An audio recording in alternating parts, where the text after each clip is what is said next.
No pressure. And and we're live. And we're Hey, we're live. live. They figured it out. She found the button. All right. And we're here with Dave Friedman today, and the great Dave Friedman. And who knows what we're going to talk about? It kind of depends on the chat and what you all want to talk about. And I know that Dave and Ron will geek out like they usually do when they get on the phone together.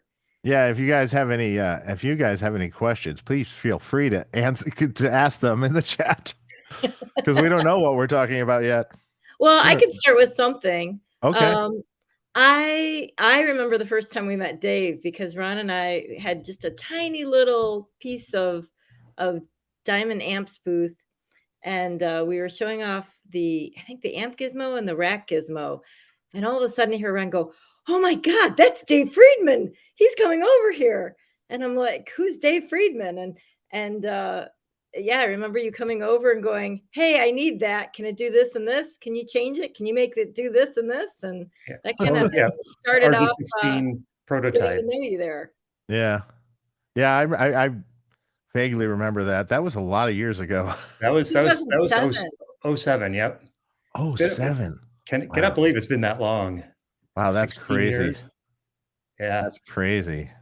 But yes, we owe a good deal of our success to Dave, so we'll publicly thank him right now and getting us pointed in the right direction at the beginning and all that. So that's and then you ran with it. Yes, we did run with it. Well, hey. I see Access Electron, or I see Mario's here. Hey, Mario. Mario, what's going on, buddy? I was just talking to him earlier today. Oh yeah. Yeah, I mean, we owe our success to you because the funny thing is, you know, most guitar players don't know who we are, but most of the guitar techs do, and I think it's because we immediately ended up getting into all of these really large rigs, you know, that we're touring. And you're the industry standard probably in the US for switchers and or MIDI controllers. So it's a small market. I mean, there really isn't anything as full featured or as professional with the editing software and such on the market for a pro market. There really isn't. So. Yeah, well, we just been just trying to listen to people and what they need is the thing, and just try to keep improving and just not rest on our laurels, just right have the new stuff coming out. So that's, you got to feed the machine. Yes. Yes. I know that all too well. You got to feed the machine. Yeah, you can't just have nothing because then people don't think you're in business anymore. So if they don't hear from you, Correct. You just got to keep coming up with new things and discontinuing old things, I guess, and coming up with more new ones. Right. So on that note, what's your new thing? Well, the other day I think yesterday, actually, technically we released finally, it's been in the works for a long time, the Synergy BE Deluxe module. So that modular system, if someone doesn't know who Synergy is, it started years ago with Bruce Egnater and Randall, and then Egnater itself, and now there's Synergy. Synergy is the newer version of it all, and we've had modules with them. We had through how many? 1, 2. We have 4 modules with them currently, but the BE and HBE module has now become a BE Deluxe module with all the bells and whistles. So it's 2 full channels. You can either channel can be either sound, and it's got a little saturation switch, and it's got some other stuff inside that you can tweak. So you can have whatever, whatever you want it to be. You want 2 lead channels, great. You want 2 crunch channels, great. You can do whatever you'd like. But yeah, that's been in the works for a really long time. Like it goes back. God, it must go back almost 2 years. Or a year and a half at least. I mean, it was started just before the fire at the BAD factory. Yeah, that's No. yeah, you're packing a lot. I know what size those modules are. You're packing a lot of stuff in there now, like kind of Yeah. maxing out what you can do in it, I think. Yeah, that's really cool. We got another release coming August 9th that no one really knows about. Oh, But we got the scoop. that's coming August 9th. Someone might know what it is or guess, but I sort of accidentally it was accidentally sitting in one of our Tone Talk videos. Ooh. Oops. But that'll be out. And that's just around the corner, literally.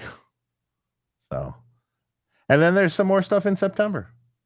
Excellent. So you're So, you're not just like hanging out and just, you know, watching TV or something. You got a lot going on. yeah, I don't have time for. I'm just Luckily, I just got back from vacation, so that was a nice break for almost a week. No, not quite a week, but went up to Lake Tahoe. Nice. Which is fun. Nice up there. Yeah. All right, so let's get some other questions in here. If you've got them, go ahead and post them. But how about what's the largest rig you ever did, Oh man, the largest rig.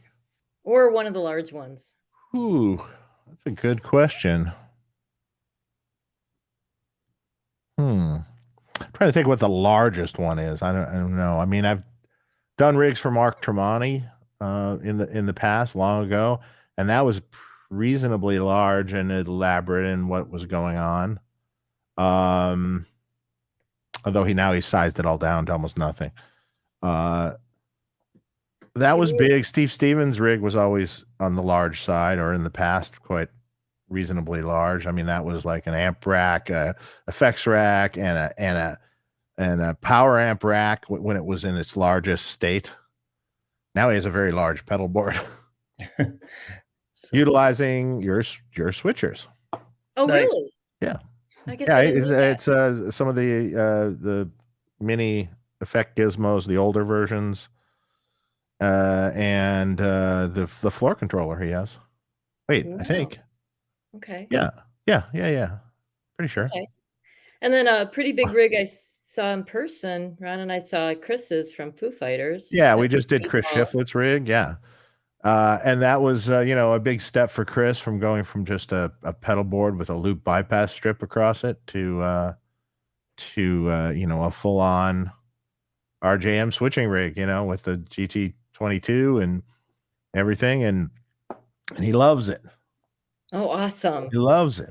So, Yeah, and that thing was pretty tall. I mean, that was how many spaces was I that? think it was like a 16 space rack or something. So it wasn't like Okay. huge, but yeah, it had basically mimicked what he was doing with his pedal board. And then he uses he put everything in stereo now, so he uses two B100s in stereo, and he uses two Voxes in stereo. So it's four 4x12 cabinets Nice. across the stage. Not many people do that anymore. That's No, good. he does it proper. There you go. No messing around. No Kempers involved. Who else is using big rigs right now that you've done? Big, well, I mean, Or bigger, rack-based, I guess I'm saying. I've done Slash's rig that he has out on the road. Two of them. He has two backlines. Richard Fortis also with Guns N' Roses. They have good size rack rigs with pedals and things going on. Yeah, they just ordered Effect Gizmos, so I think they were getting backups there. Yeah. So,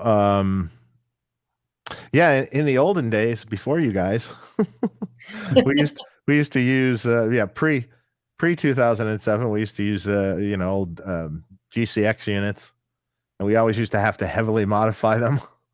Oh, really? To do what we wanted to do. Yeah, we often normaled the loops together and did things like that, and made some changes and things. But I just had to do that to one recently.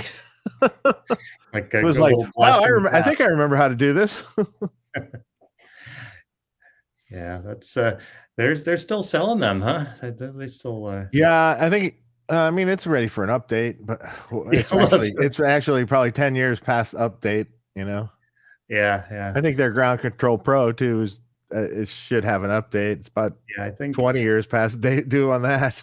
I mean, I've But it never spoken. works. Yeah, hey, it does, and It you know, works, but there's no editor, there's no nothing, you know. So there's no song set mode. There's no, yeah, for a it's basic cheap pedal, it works great.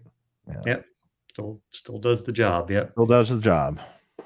Yeah, But yeah, I used all that stuff as like the sort of the what I tested against when I was designing our yeah, stuff. Like, yeah, make sure that like the Ground Control Pro was actually pretty even for as old technology slow processor. It would actually send MIDI messages like as fast as possible. yeah. That the MIDI would allow, and so it was very good at actually shaking bugs out of like the RG16 and all that because Right. you set it up to send all the IA buttons at the same time. That's for at least for a 2007 product that was actually a fair amount to deal with. And so I figured once I had that going, it would if I could get it if I could get it to handle that, it could handle about anything, which was Yeah, good. yeah. It was. To be honest, it still works. It's still the Yeah. ground control still works perfectly fine Oh if yeah. you don't need the features of And so, yours. You know. yeah, and Mario, we owe a lot to Mario of Access because I think Hell we, yeah, Mario made excellent products, yeah, uh, which we worked on. It's just a very similar story, actually. When I he and came up Ron to are so you, similar. it was very similar with Mario. He was making, I don't remember what he was making first, but he was making some little doodads, and I contacted him early on, and it was the same sort of situation. Yeah, he was before us. I think he said 98 that he Yeah, started. yeah, way before. Yeah, And that, I mean, he was making great, way before anyone was doing it with the editor and the, a great MIDI pedal, expandable, awesome. totally. So, Yeah, we owe a lot to Mario. Um, so he's got a question.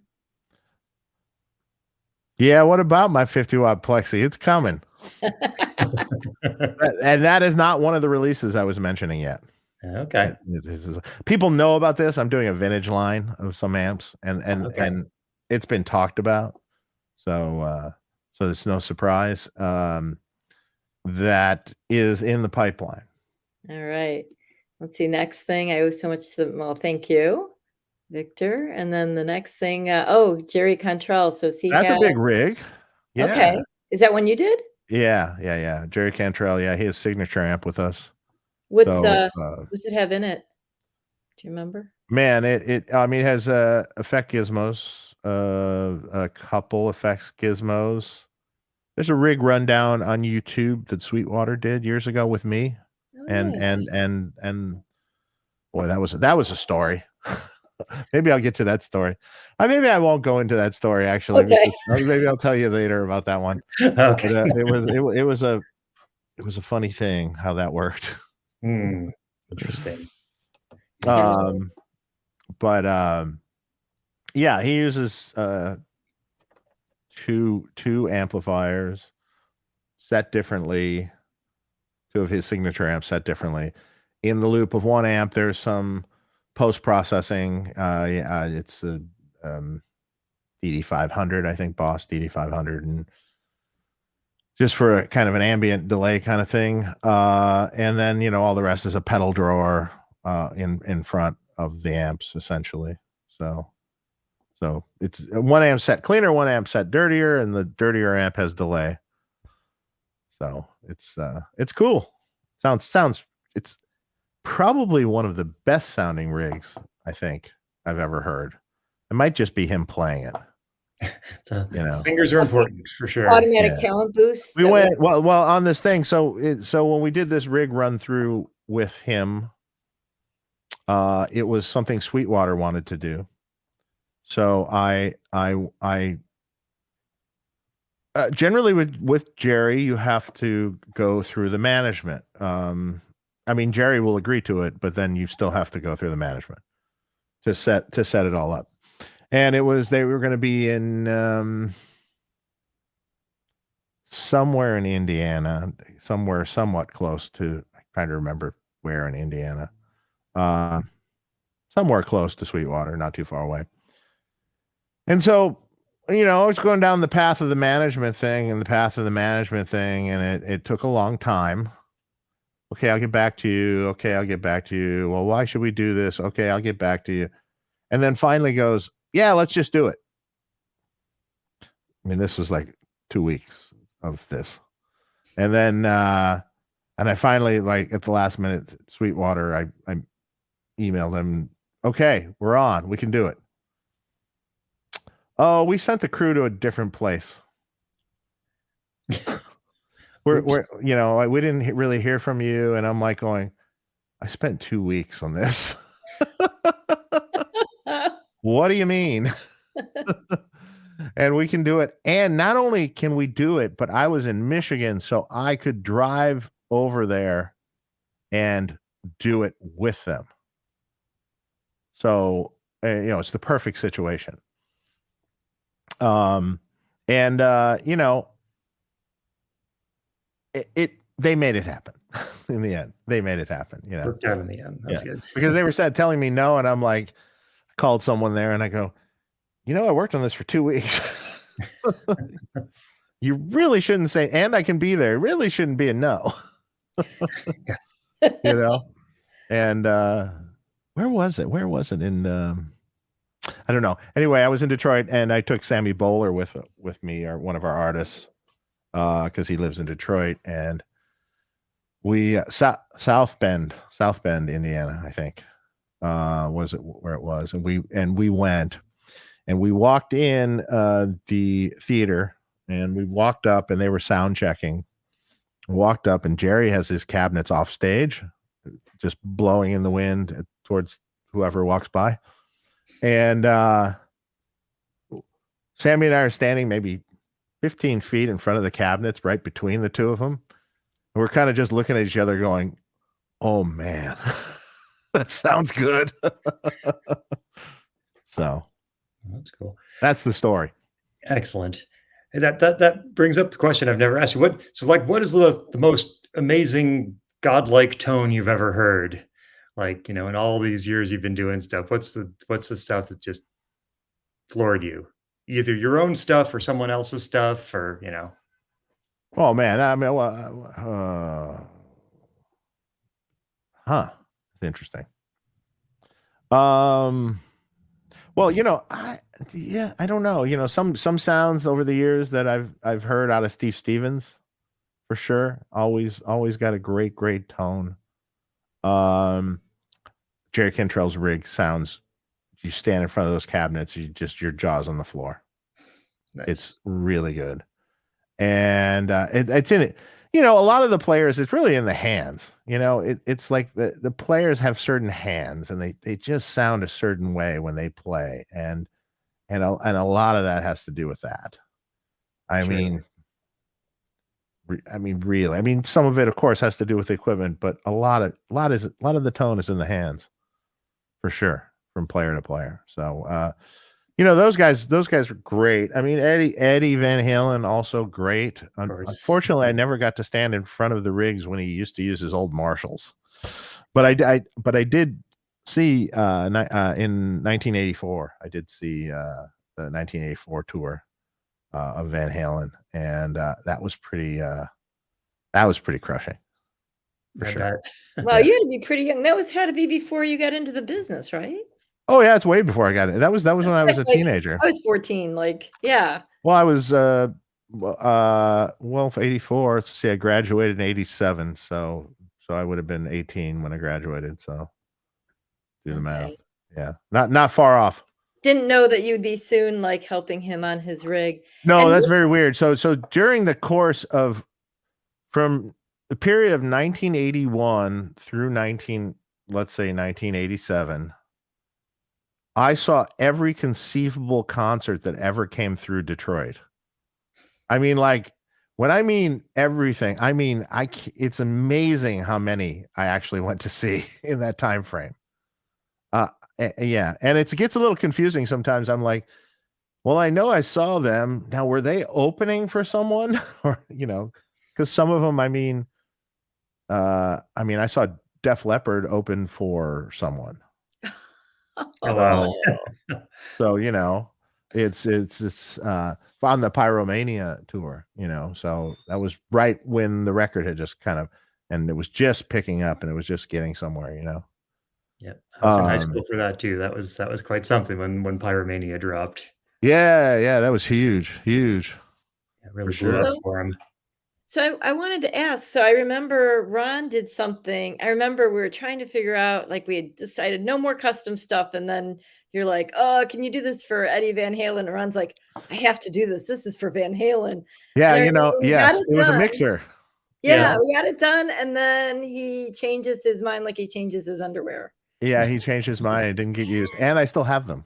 I do too. I have like the proto up Yeah, there. I have. I think I have. Well, I know I have one. I know where it is even.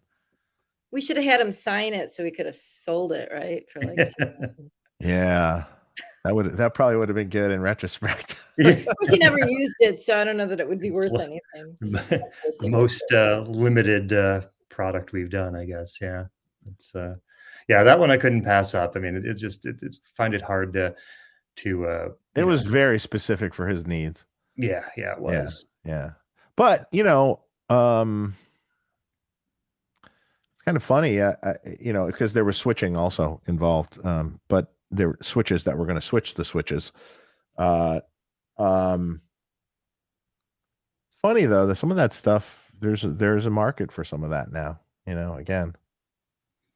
Yeah, we're small market, but yeah, enough for a little run of something. Just yeah. I good mean, we're food at for least thought. doing an actual line mixer now, and just about to have that out, and it was just a little tiny thing, but we figured something that was more pedal board friendly, and so yeah, I mean, it is Yeah, you got to amazing. send me that still to check out. Okay, so it Yes. comes out August 2nd. It should come from our manufacturer in Washington. Yeah, I actually, we were talking about headroom and all that, and it kept bugging me, and it's like, I need more headroom. I'm like Scotty from Star Trek or something. I need more headroom. And and so I mean, so still, so I did some talking, made some new friends at TI, and basically, so we can get now 8 volts of headroom out of a 9-volt supply. So that's pretty happy with that. It's like, I think if my math is correct, point or plus 9 dBV. So that's pretty good. And then if you want to give it 12 or 18 or whatever, then you're just using rail-to-rail op amps or.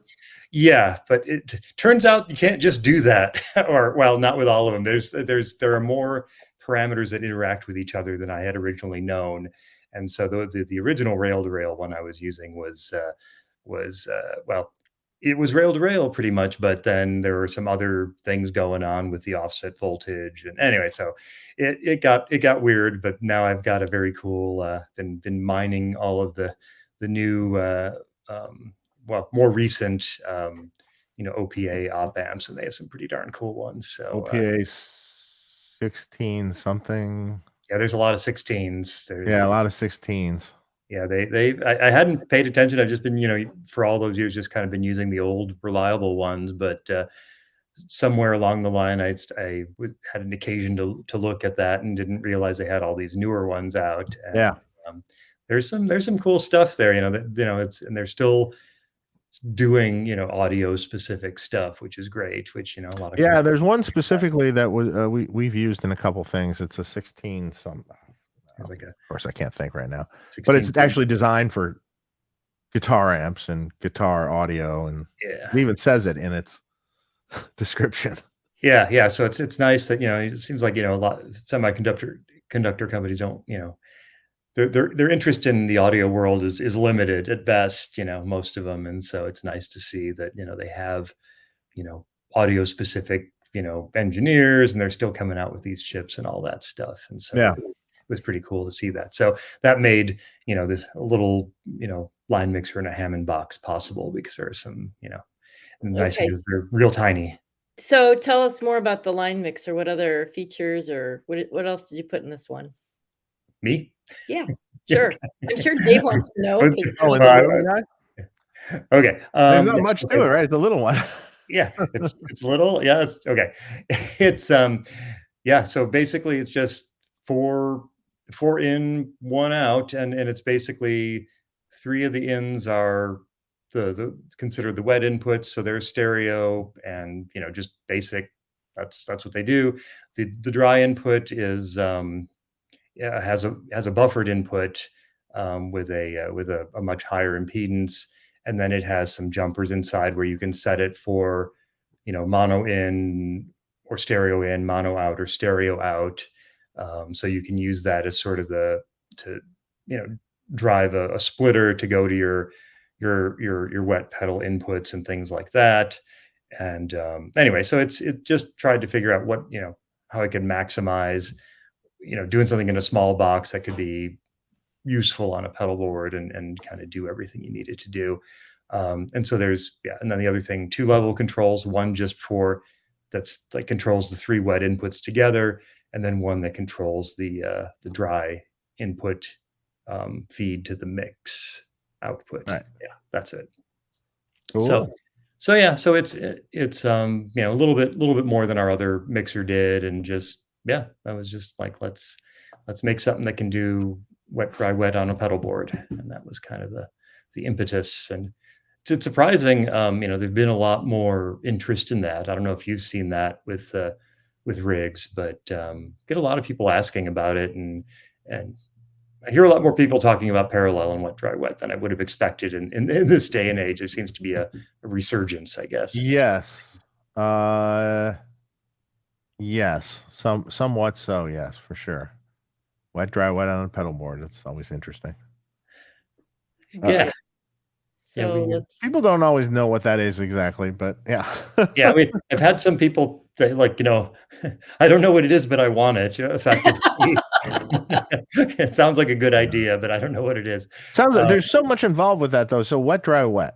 You have people that it's just how it says, it's a dry cabinet, and the wets are 100% wet. That's one way. With that, it's relatively easy to do, and there's not much problems.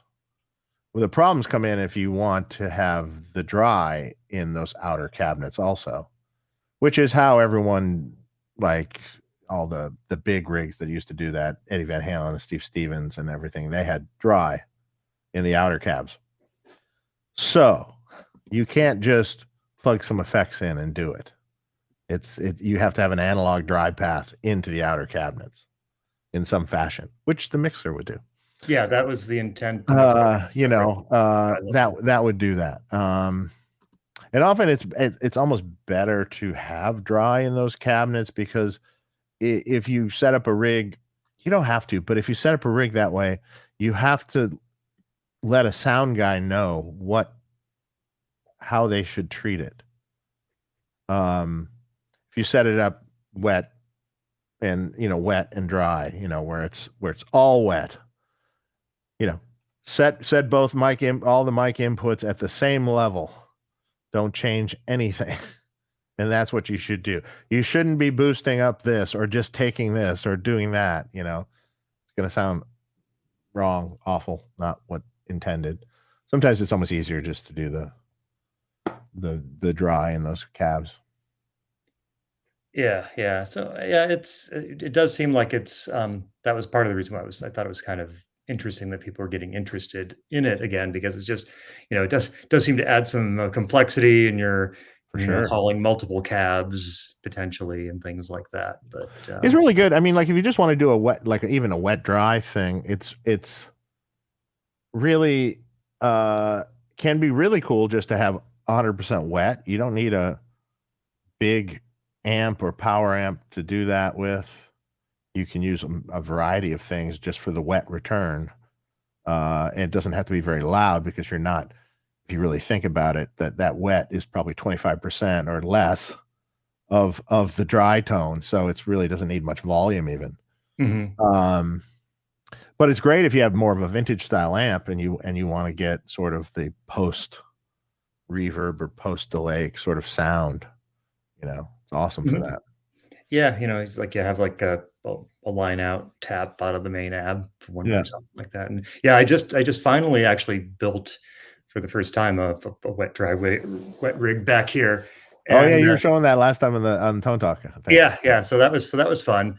So yeah, it is super fun to have that, really immersive sound, especially if you got some really, you know, you get some really cool, delays and reverbs going, and it Oh just, yeah. fills up the room like nothing else. It's super fun. Yeah. It sounds amazing. Oh, we have an important question, I see. Uh-oh. Got a few. Well, what are you drinking? Let's see. It looks like somebody wants to know what you're drinking. Cooper wants to know what you're drinking, Dave. Someone sent me a bottle of uh Balvenie Doublewood Scotch. Oh, Wow. So I never actually have to buy liquor anymore because people tend to just send me stuff. we've had people send us wine from France. That was That's nice. great. Yeah, Yeah. that was truly awesome. Super nice, really. And Anyone chocolate. want to send me wine from France? I'm in. Well, chocolates and candy and all chips from Japan too. Oh, That yeah, was we Yeah. we get a Our Japanese distributor, every time he comes back from Japan, brings something. yeah, we have some great customer who's sent us several care packages from over there of all sorts of unusual Japanese snacks. It's pretty Yes. fun Yes. to Yeah. That's cool. yeah, Yeah. I understand. yeah. all right. I got Super another fun. question. Should I Should you? Sure. Dave says Yes, yes. absolutely. Let's see. I know there was another question too. Let's see. I wonder if it Oh, wait, disappeared. Bruno had a question there. Yeah, Bruno, but I can't find it right now. You see It's it anywhere? it's 4 below the one you're looking at. Oh, okay. Yeah. So did Jerry Cantrell use both the preamp at the same both preamps Yes. at the same time? Yeah, so the rig is the pedals in front, the front end of the rig is mono, splits into both inputs of the heads, and then in the loop of one of the heads is a DD 500, and I think that's it. It used to be more elaborate. He had eventide time factors for a while. He had even a DD3 for a while. There was a mixer for a while, but eventually it came down to, because the DD500 is an analog drive path, so it worked perfectly. We didn't have to fuss with the mixer or nothing, and it's that. So it's not really that. It's just wet dry, basically, and one is more distorted and one is cleaner. So one of his amps is set on what's called the JBE setting, which is a higher gain, more saturated thing, and the other one is the BE setting, which is just not that gainy, and his gains are back around 6 also. So if people think it's that gainy, it's not as gainy as they think. Okay, so Cooper said he had a chance to stand directly next to Jerry's cabs on stage last year. Rig sounded fantastic, Dave. Yeah, pretty crushing. It's really, really good sounding. That's awesome. I'll have to check them out. I haven't seen them in a long time. That'd be I probably should Yeah, they give put you on a great show. It's always good. So, yeah, that's cool. So hey, yeah. I have to have a self-serving question here. I need to know what's the state of here's a really geeky one. What's the state of vacuum tubes in July 2023? Because I need to know what's good now. It's kind of almost back to normal in some respects. It's still exceedingly costly and a little bit hard to get Russian tubes. So those are sort of off the table for us. A cost. A tube that caught is double plus shipping what it used to be for a Russian tube. Yikes. So our cost is double. Wow. Yeah. Our That's cost is what retail used to look like. You know, yeah. and then the best part about that is if you get a batch and then, you know, a good portion of them are bad. Right? Oh. And then you're just looking at it and go, this costs that much. and it goes in the And trash. it's bad. And then we're gonna have to argue with them to get them to take it back. That's fun. So that, I mean, that's put a little bit of a damper on some things. JJ's going strong. They were extremely back ordered for a while. They just had, after the pandemic and stuff, they had lost some people, or some people just retired in the end, and so they couldn't meet the demands, you know. So they were just they for a while they weren't taking any new orders at all directly from them, just orders that were already on the books. Yeah, right. And that's when all that tube thing happened. You know, it was all kind of like crazy. You know, couldn't even get anything for a minute. And then there's the newer Chinese manufacturer PS Vane. I was going to ask about that. They're still going through growing pains a bit, but something recently just changed for, I think, maybe for the good. Originally, the original Chinese plant, the Shugang factory, was going to reopen, and that's what everyone was told until real recently, at the last minute. All the workers, all the lead engineers, everything went to work for PS Vane.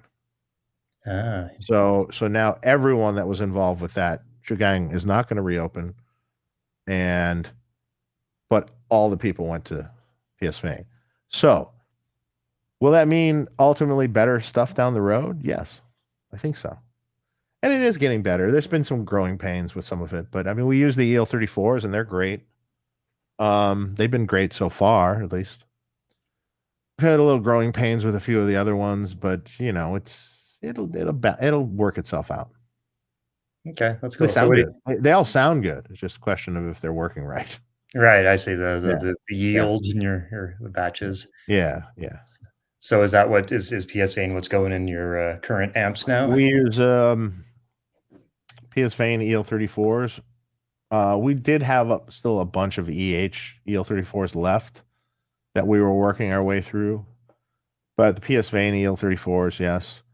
Some JJ preamp tubes in sensitive spots, and then PS Vane, a certain kind of PS Vane 12AX7 in the other slots, which they do sound good. It's just a question if they were working right.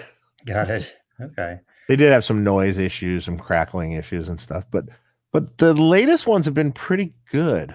It's not bad, not too bad. That's cool. Yeah, I kind of go through phases of like kind of leaving my amps alone, and then I go through phases of like screwing with them all, and you know, retubes or just building one just for fun and all that. Yeah. So I gotta get back on. I'm getting back into that phase now, so I gotta get back on the. Hey, you know what? Whatever's going to make you, whatever, if it's fun, great. Because I'll tell you, you know, you work in this industry for a while. If you can find some fun that makes you happy, do it. Yeah. And just keeps you mentally sane a little bit. Yeah, but that's, you know, and that actually even just literally like an hour or two ago, I had stuff cranked up and I was running some stuff in stereo and things like that, and it just having that, you know, massive, you know, just playing with, you know, through you know a couple 100 watts of amp, and you know, just having this big massive thing. Yeah. Like, oh yeah, this is why I love this. You know, it's like you know, just having that, you know, power at your fingertips, you know, and yeah, that's why. Oh, I remember now. It's like, oh yeah, this is really cool. I forgot. Yeah, I remember now. But sometimes you get caught up in your work for you know, so long, and it's after a while you're just like, oh, okay. Yeah, I got to do it. Yeah, I have to say that one of the in the past few years, one of the amps that surprised me the most was I have a Dirty Shirley Mini Yeah. And that's I love that, man. Oh It's yeah, that's great. it's just there's I don't know, there's something about that that it's kind of it's it's clearly modded Marshall, but I guess it's kind of has that little bit of vintage flavor to it or Yeah. something, Hmm. Hmm.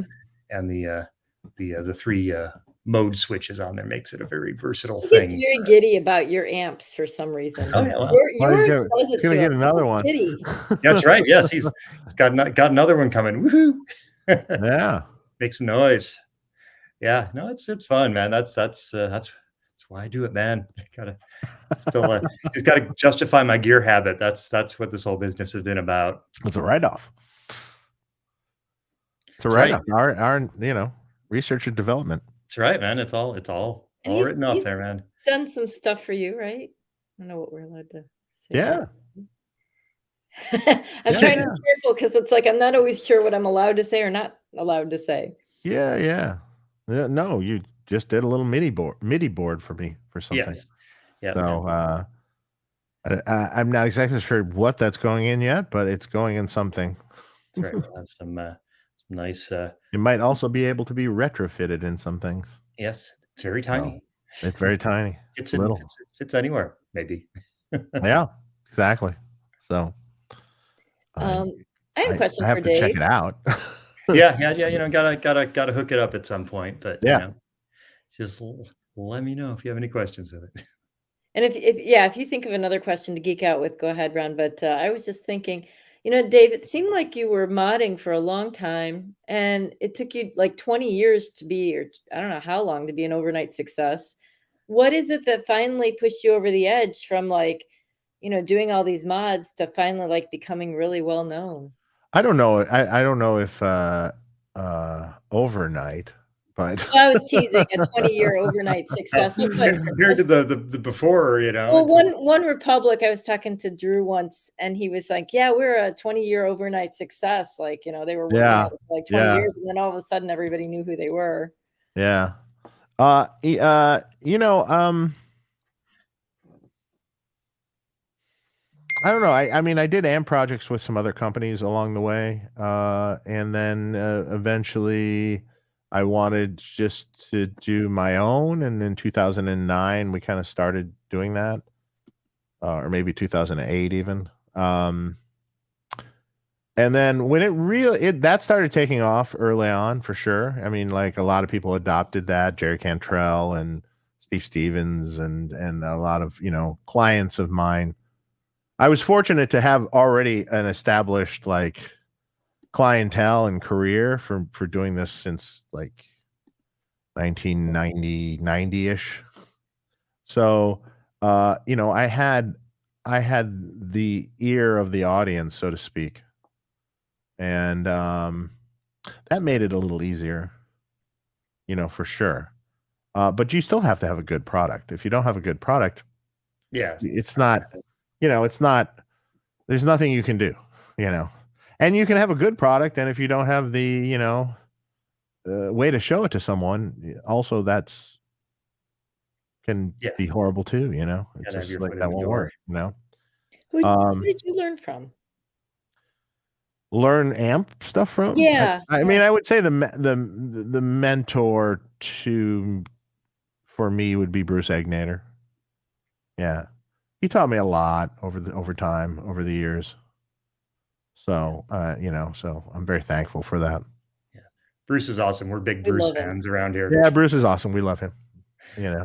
So And because I was involved early on with Bruce in his the original IE4 preamps that he made, so that we were partners.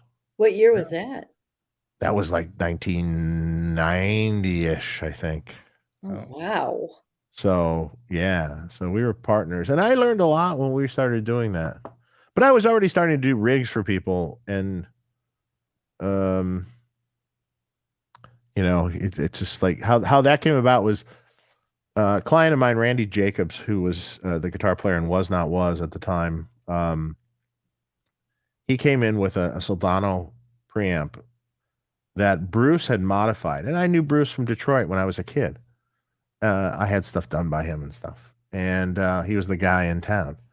And He had a Soldano preamp where the center channel was modified to, and it was like, oh my God, that's great. It's so much better. The second channel is so much better. So it's awesome. And I called him up and he remembered me and stuff. I'm like, hey, I could really help you with this. We should do a preamp.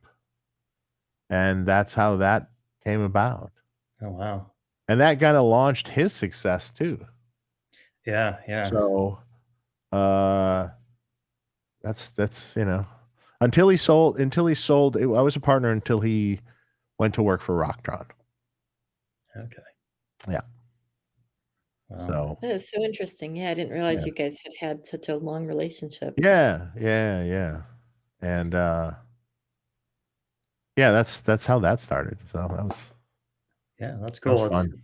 It's But funny how but when I started in this business, I started when I was 18 years old, I started working for Andy Brower Studio Rentals, which was a big Was that instrument rental. Detroit? Huh?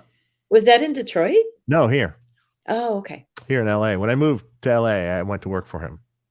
And that's how I started in the business, and it kind of snowballed over time, And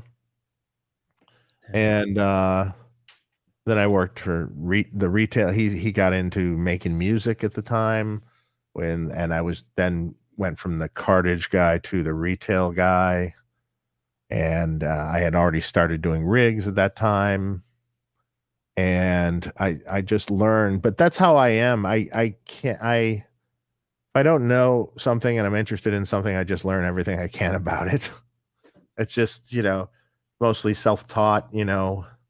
That's just I'll seek out every bit of information, and I don't know anything. I'm still learning. The more you know, the less you know, right? Yeah, sometimes, yeah.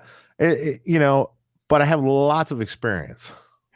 So, yeah, real world experience, so, sometimes that really helps.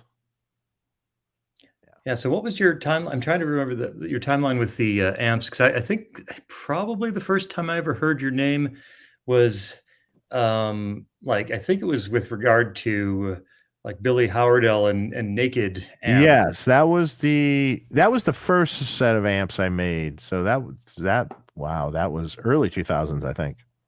Okay, so I had modified an amp for Billy Howardell that was kind of based off of a Naylor amp, and but it kind of was twisted a little bit into the Marshall, so it was a little different.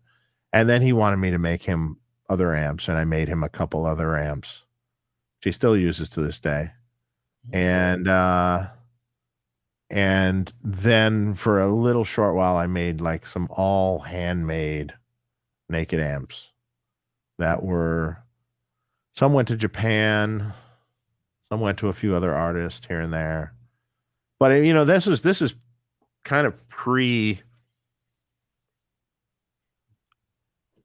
being able to sell stuff on the internet. You know what I mean? Like it wasn't pre-internet, but it was infancy stages of internet, when this started, and Yeah. it wasn't like, hey, here's my stuff now, and you can put it on your social media and this and that, right. You didn't have you couldn't put up didn't really YouTube have a way to videos. promote, so it was kind of hard to do, it was kind of hard to do. Oh, I bet. Yeah. But yeah, so that's where that started. But then in 2008, after I did an amp with Roy Blankenship, Mhm. the Variplex amp. We Right. sold quite a few of those for a small company. I mean, over 100, maybe a couple hundred. Mhm. And then eventually that sort of ended because Roy went to work for Diamond Amps, which was in Texas or something, and forgot he had moved. And then they were going to make his amp line, and then that eventually he came back, and I just did my own then. Started my own, did pretty well, and then I got involved with Avi, which is boutique amps distribution, which, that's when we were doing pretty well already, but that's when the real wide distribution started happening.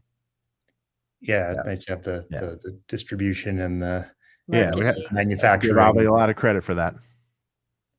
that did seem to be where things Yeah. kind of blew up for you in a good way. Yeah, exactly. So yeah, so that's it's a quick, streamlined version of the story. There was a Marsha in there somewhere too. Marsha. Marshall was the first ones in 2008 Right. Okay. until Marshall sent us a cease and desist. Oh, right. Yeah. Ooh, They did And not. then, really? and then it was Friedman. Got it. Well, yeah, Really? that's probably a safer bet. Yeah. Marshall sent a cease and desist. Yeah.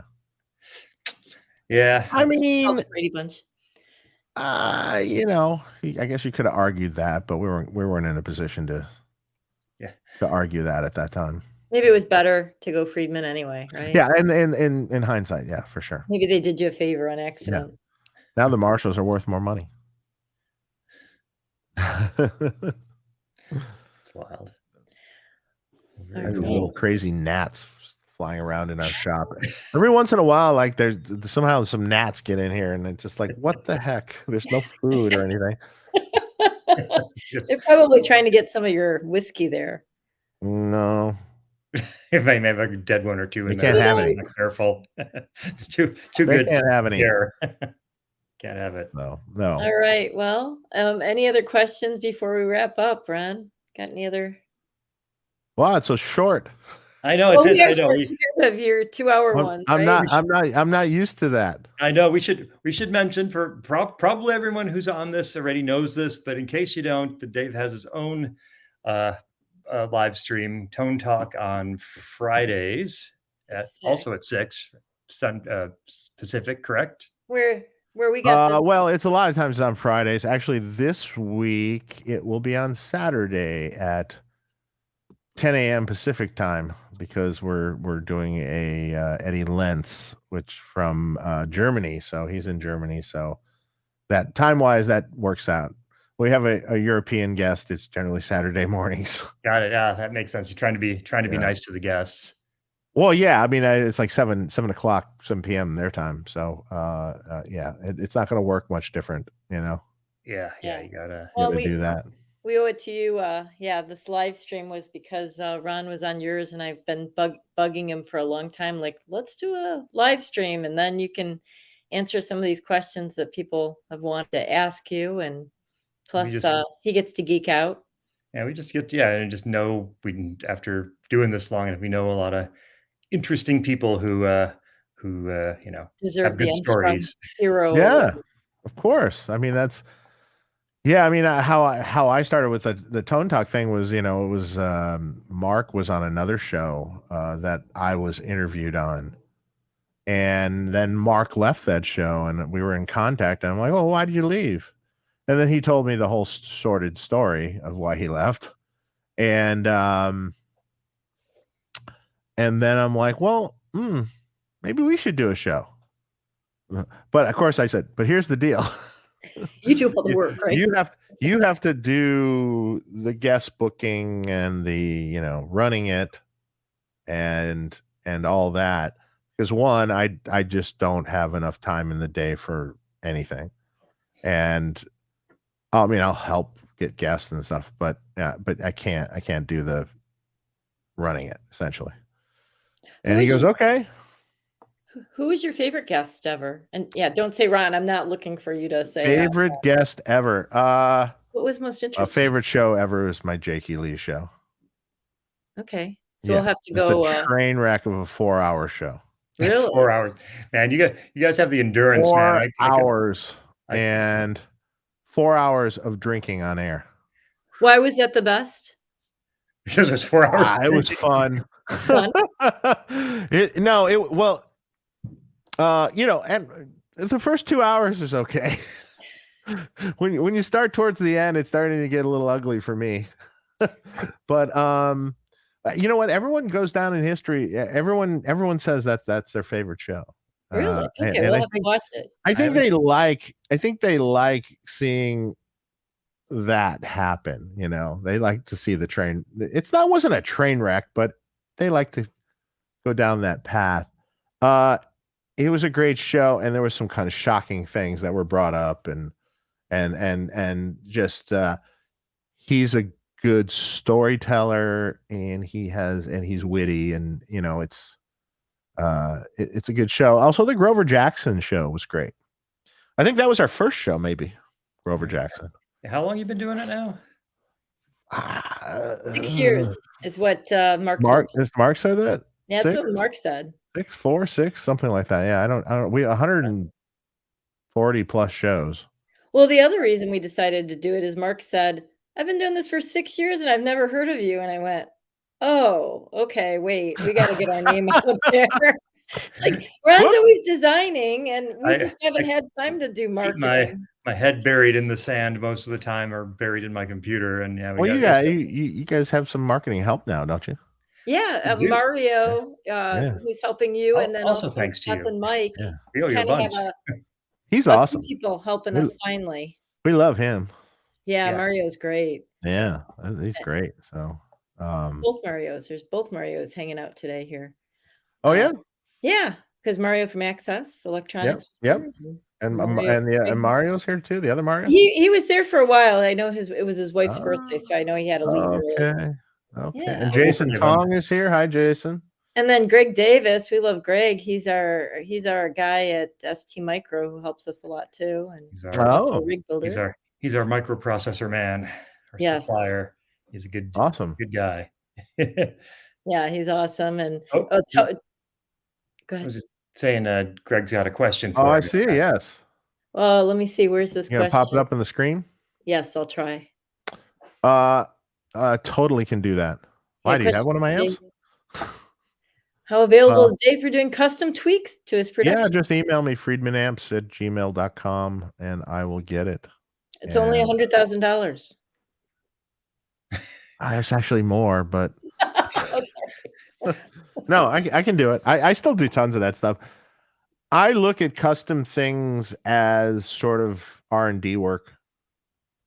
Someone wants me to do something custom, and I'm just like, oh, I got an idea. How about we do this? And we try it, and if it sounds great, great. If not, well, I do something different.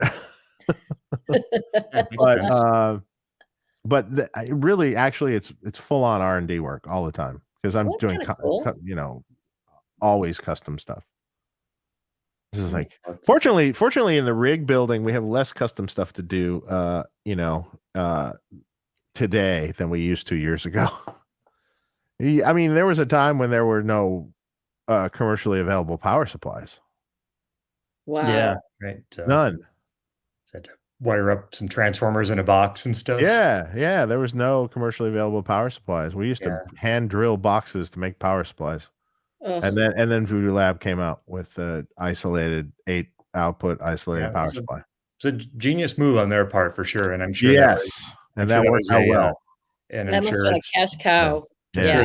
Done very well for them over the years. Done very, very well. And then, and finally, they did a switch mode with the Pedal Power 3 switch mode power supply, which is great. Cool. Now everyone's got a power supply. Everyone and their brother has a power supply now. Yeah. And it's funny, there's one company that does a lot of them for all these companies. Okay. So interesting. So that makes sense. I mean, it's a very it's a pretty specialized thing, because we tried. To be honest, we actually were gonna get into that game like years ago. I think we brought it to one of the NAMM shows, actually. I think it was like, oh yes, I remember. It didn't work well enough to bring it, but we had a prototype, and it just but I remember what you were gonna do. Yeah, we were trying, and just Ron and I realized, like, his wheelhouse is MIDI, and there's certain things he's good at, and we've just got to stay in what our core competency is, and that's what we've kind of realized. Oh, because that was the only time I actually had enough, hired out the engineering for something, and because I basically found this guy. It's like a PhD guy who was all about switch mode stuff and that kind of thing. And this was really early days of switch mode stuff, and I think he overcomplicated it a lot. It just never worked right. And eventually we're like, we've sent this guy a lot of money, and I'm not sure I like the results. And right. So and at the time, which is silly now, but at the time I remember thinking, it's like, who's going to pay $300 for a power supply? This was pre, Zuma and supplies like Yeah. that, and now it's pretty We tough. probably would have done really well. We had thought that out quite a bit if we had gotten the right person. Yeah, we were, yeah, 'cause it was early enough, but what can you do? It's only a couple of us. We can only pull ourselves in so many different directions. Right. Right. Yeah, that's hard to compete in that market. To do that, you need a company that can produce that stuff for you and make it. And then you need the Yeah, you're not going to distribution. make it in the U.S. That's for sure. Yeah, I mean, it's impossible. Not in Yeah. compete price wise. Yeah. yeah, It's impossible to almost make anything here. I mean, Oh, we do. We make all of our stuff yeah, here. yeah, but it's It's hard. hard. I mean, It's not simple. yeah. No, it's not cheap, and it's the prices just keep going up on everything. Yeah, So it's not simple. It's like people always, want certain things. I mean, we make our amps here, but it's hard. It's hard. I mean, especially in California. Oh my God. I mean, yeah, it just adds an labor extra layer of- labor rates and everything else, and Totally. and all whatever other fees that are some government agency is trying to charge you. Yes. Oh yeah, it's fun. hard. It's hard to do. I mean, I understand why companies like PV stop production in the US. Yeah. And they were the company that did production in the US at a low cost forever, really well. Did it really well for a long time until they couldn't do it anymore. Yeah. So I mean, it's unfortunate, but yeah, yeah.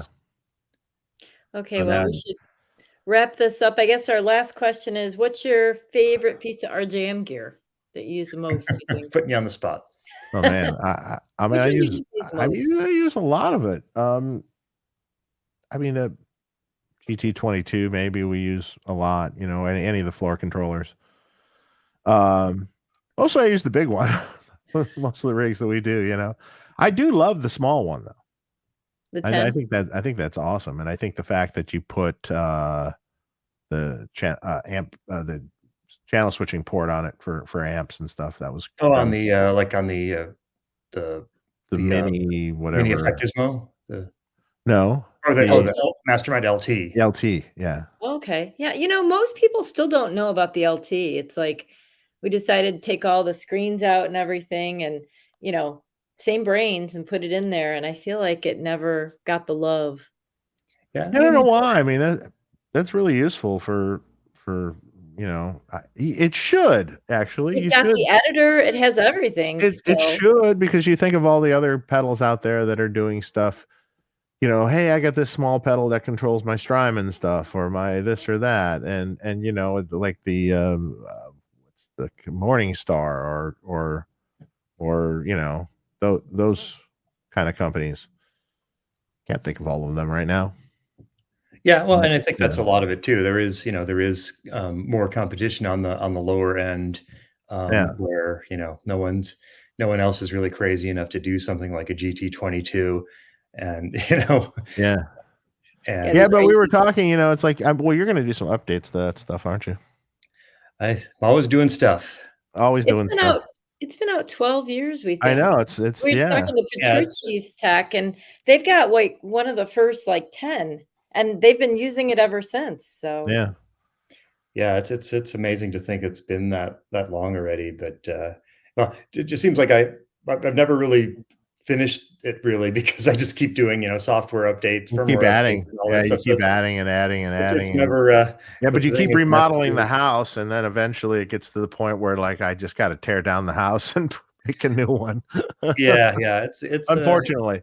Yeah, it's definitely that it's definitely a whole different thing, because prior to that it was things like Effect Gizmo and all that. I don't really need to change that. It just kind of does what it does, and I redid it once, but it doesn't need multiple firmware updates a year or anything like that. It just kind of does it. So it's a whole different game, but that's kind of the appeal of it, though, is people have had it, and they can keep they need a new feature, we try to get it in if we can.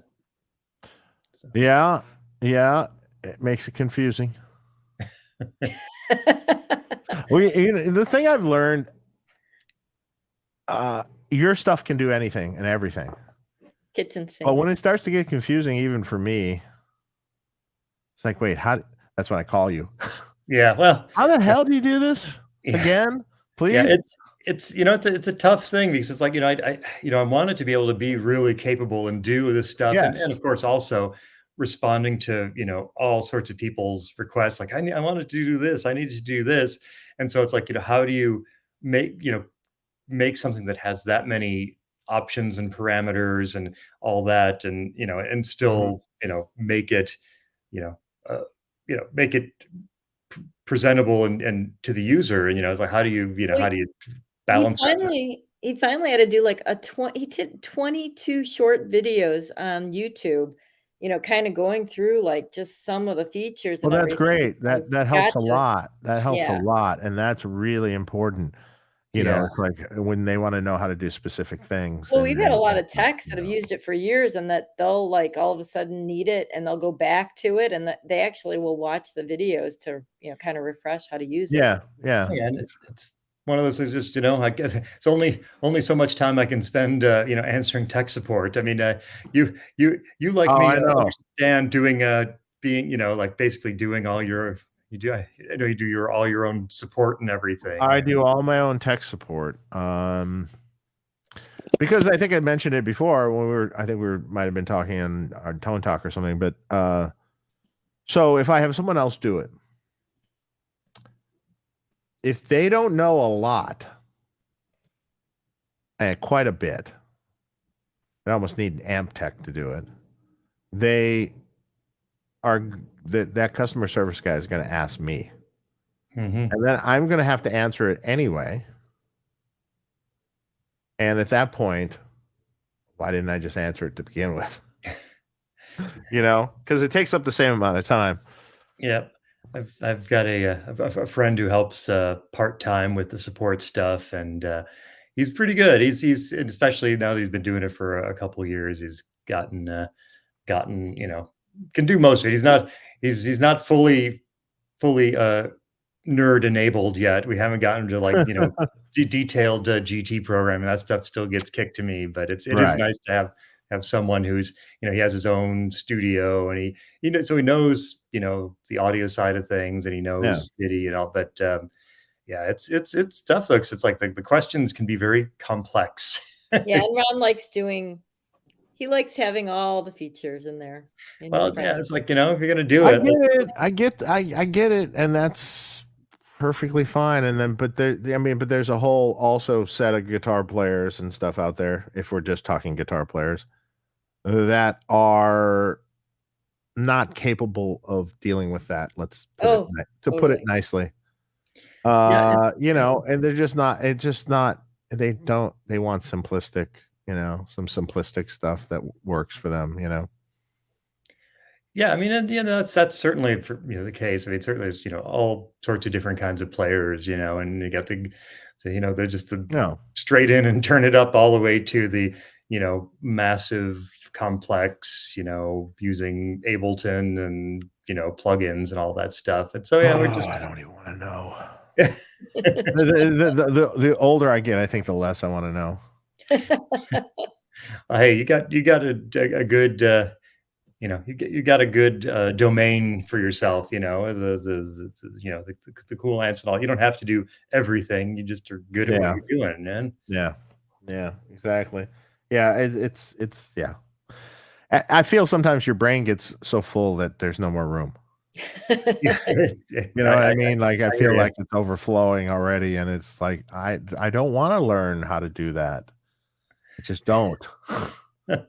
I've I have I'm starting to find the limits, yeah, where there's certain, like, kind of every once in a while I kind of like want to branch off into yet another direction. It's like, yeah, maybe I shouldn't do that, or maybe I Maybe maybe I I can don't have find any someone else to do it for me. I don't have any more processing power or memory or something like that to take on another whole domain of knowledge or something. So I gotta choose my battles wisely. All right. Well, Yeah. I'm gonna wrap this up. Yeah, we Um, We don't right. have the stamina that you guys at Tone Talk have here. We're still newbies, so we're good with our shows. Yes, yes. A lot of I know. times our shows we get talking and an hour goes by so fast we hadn't even talked about anything yet. Oh, wow. That's how that works. And it's like the amount of questions and super chats we get takes up a lot of the show too, and it's like it happens. Well, we Yeah. appreciate you being on for our second live stream and Ron being able to geek out. There's nobody for him to geek out. I mean, we're just so far out of LA, down in San Diego that he never gets a chance to geek anymore. So Right. It's a sad thing, but that's what Zoom and live streams and all that are for. So There you go. it all works. Mhm. right. Well, thanks, Dave. And Yeah, thanks, man. We appreciate it. Helping Of us course. launch this and all the help you've given us over the years and all. Yeah, of course. And we're still buying stuff. We're still getting stuff. We appreciate that. Got to keep the rigs getting built. all right. Well, Absolutely. all right. Stay tuned. Next week, same bat time, same bat channel. We'll be back with another guitar tech. So Who's that? I think Tom Weber. I know Tom. Yeah. Yeah. Yeah. Tom Yeah. Weber. I know he was with, I don't know who all He was he's with been Van with. Halen. He was with Van Van Halen for a Halen lot. for a Yeah. long time. And who else Tell has him he been? hi. I I haven't shall. talked to him in a long time. Yeah. So anyway. All Awesome. right. All right. Well, we'll see you Thanks, all man. next week. All right. We'll see you Talk guys to you later. All right. Thanks, Dave. Bye. Later All on. right. See Take care. y'all.